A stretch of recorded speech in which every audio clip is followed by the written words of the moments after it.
Why study physics? A truly democratic society relies on its citizens to be informed and ready to act.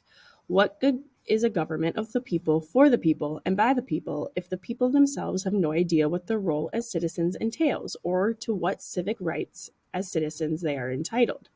Preparing people to become knowledgeable and proactive members of a democratic society requires that they learn about this in school for these four important reasons.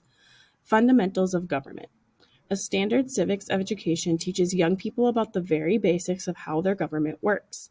They learn about the executive, judicial, and legislative branches of government and why these three branches must work together to pass and enforce laws. They also learn about the duties of each individual branch and how all three make up a carefully constructed checks and balances system. Ownership as citizens. Civics education also teaches students that the voice of the people, not that of elected politicians, is ultimately what matters when it comes to shaping the government. Politicians ideally should represent the people. The people, in turn, have the power to vote politicians in and out of office if the changes they want do not come to fruition, or do not happen. Proactive and knowledgeable voting.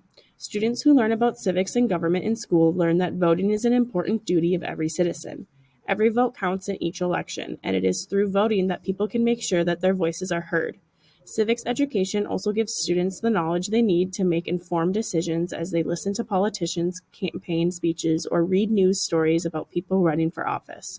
They can use their knowledge to separate fact from fiction, allowing them to become educated and proactive voters. Limitations of government.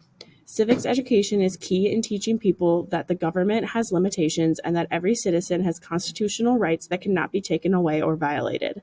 They learn about the Bill of Rights and what these first 10 amendments guarantee them as Americans. They also learn about the remaining 17 amendments and why the Constitution puts limitations on the government and gives power to the people. A democratic society relies on its people to fulfill their duties as citizens. When they learn about civics and government, people know what is expected of them and to what limitations the government is bound. As the debate continues